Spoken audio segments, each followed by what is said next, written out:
Hallo en welkom by Farm Space. Hierdie video is bietjie anders.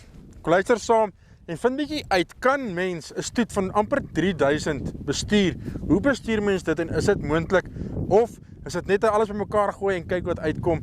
Dit party ons vra baie keer vir die trekkermanne en die implementmanne die harde vraag. Vandag vra ons vir Simeon die harde vraag: kan mens toeteel?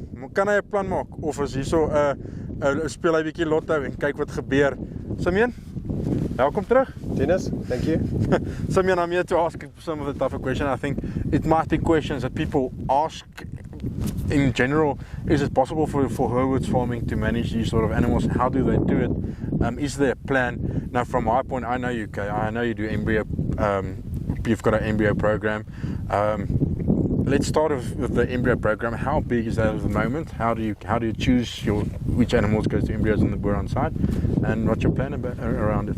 So yeah, thank you, Dennis. So embryos play a huge role in our stud and in our progression of our genetics, but it's not on a multiplication basis. It's on a targeted selection basis. So it's proven cows, animals that are generally old. I mean, when Embryo Plus come here and do the work, they have a concept that they're flushing the golden oldies, which was true of a few years ago for sure. So we were trying to retain those older lines, those older original Kenyan Zambian genetics that we had in our herd, that were proven lines, mix and match them on a targeted basis with the correct bulls that have, been successful products in the past, as well as something that we want to try new with certain size, young, up-and-coming animals. So our embryo flushing program plays a huge role. We have 3 programs a year normally, sometimes 2, largish programs where it's 20, 25 type of donor cattle in a program. And then the recipient side, anything between 200 to 300 recipients in a particular program. Huge amount of work, definitely a huge concentration. But 9 months later when the calves are born, you forget about that amount of work. So in the year of 2022, I think we transferred around about 560 embryos harvested out of those programs, and we also did a very big frozen embryo program, which is another one of the realities of flushing embryos. It's always a balance between the amount of donors, amount of recipients, those that are going to come on heat, that are going to be usable in the program, versus to try and predict how many embryos you're going to get. So a lot of the times you sit with frozen embryos after a program and then they just bank up. So while we did so many transfers this year, or have as many as 560 embryos transferred, was a very big frozen program also.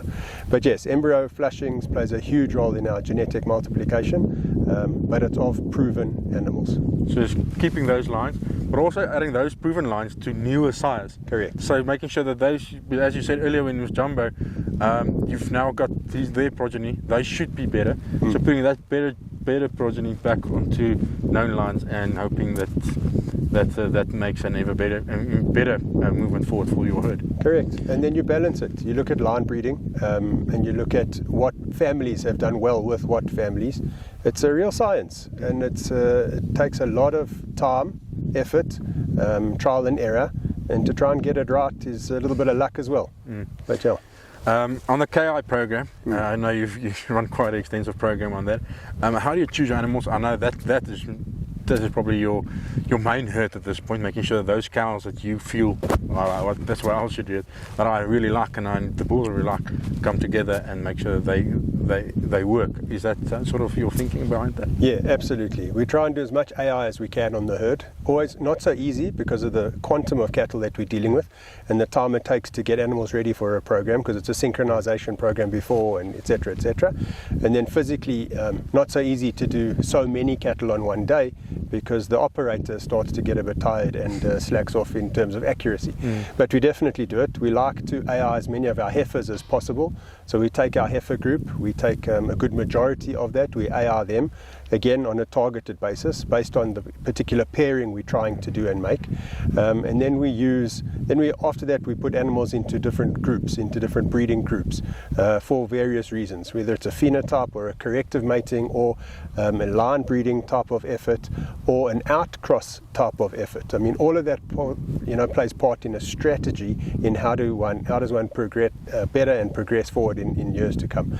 And then stud farming, like all cattle farming, but stud even worse, it's a hell of a slow process. Yeah. You're talking about a 4 to 6 year turnaround time till you even realize that you've got a product on the ground that's a viable product. You asked me earlier about embryo flushing. On this farm, we don't flush animals that haven't had 2 natural calves themselves and haven't cycled twice and raised 2 calves. I don't want to rush it. There are some people that want to flush heifers, flush open heifers, first calves, etc. Not on this farm.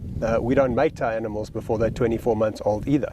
There are other farms that mate a lot earlier and actually want animals to have calved by 24, 26 months. Not on this property. We don't have the conditions for it. So we allow the animal to grow out. We find that the intercalving period between first and second calf is a lot better, and it naturally brings down the intercalving of the whole herd, increases the longevity of the herd. I mean, it's not uncommon here to have the majority of our cows 12 years plus of age. There's some animals here that are nearing 20 years old and they're still going with a full mouth of teeth, and they're productive. And this is what the Boran is about. I mean, the Boran is an animal for longevity. So we're not here to rush it, but we're here to try and mate it as best as possible and to produce a quality herd that is better and better and better than it was. And that's half of the goal. You spoke about general mating, or how does that system work now after you've KI'd and chose your embryos and your KI animals? What is left, and how do you choose your bulls, and how do they walk together? But of course there should still be corrective mating in between, plus certain lines or certain lines. You should have a lot of camps and a lot of a big mission to make sure this happens correctly. Absolutely, it's a huge challenge. So, I mean, in our breeding season, which is a strict breeding season, we have 13 different camps of females to a bull. Yes, it's a multi-sire scenario, but it's a multi-sire with a program as well. So it's on a monthly multi-sire. So we take out animals at the end of the month, put in a fresh bunch of bulls at the beginning of the month, and continue like that. So try and breed them almost in months.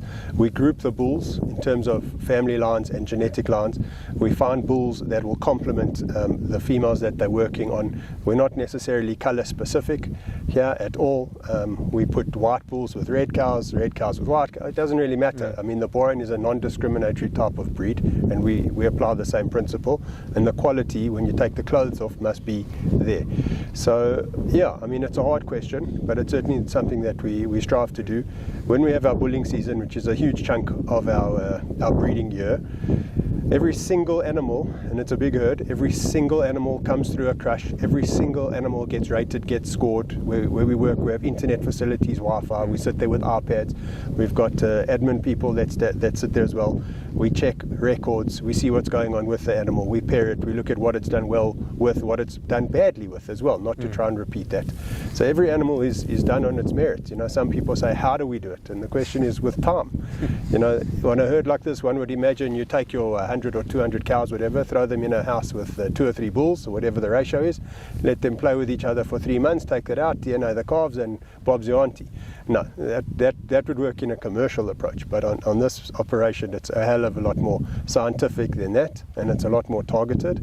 And you know, it's a passion and something that we really enjoy. Every animal that comes through has got a history, and we remember the calves and remember who bought the progeny and where they went and how they're doing. And we look back at the pictures from the auctions, because you go to an auction, you take pictures of the animal as well, something you're proud about. We look at what an animal looked like as a heifer. Now that it's had 4 or 5 calves later, does it still look the same? Has it changed?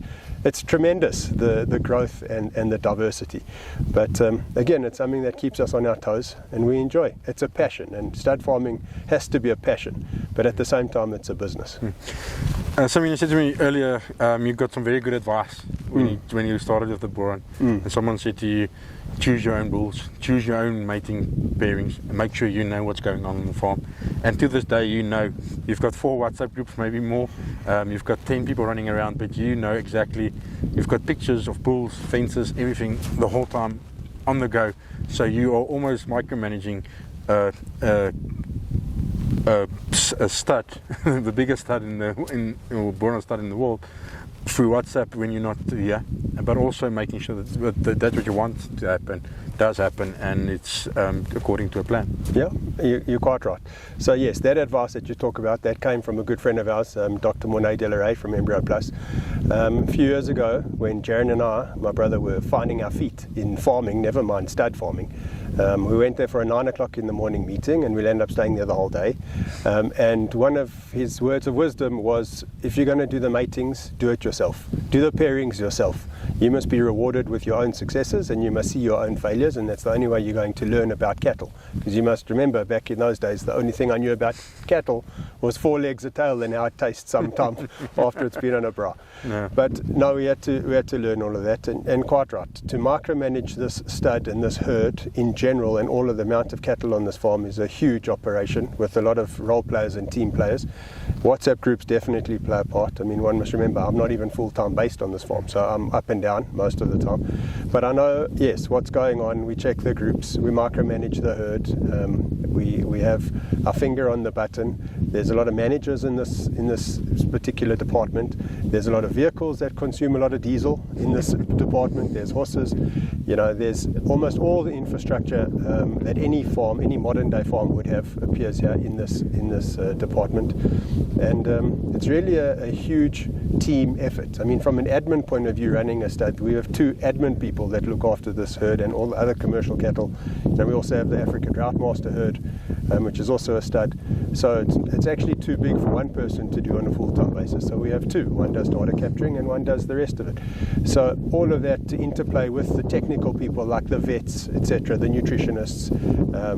It's really hard work. It's 7 days a week. There's no let-up. And one must be active. So all those WhatsApp groups that you mentioned, got to check every message, got to check every photo, you've got to reply, see what's going on. Midnight and daytime, it makes no difference to an animal's life. You've got to be reactive. Problems are problems. Problems are problems. So it's a whole infrastructure. So to run this organization as an organization within a bigger picture organization is that old saying, many hands make light work.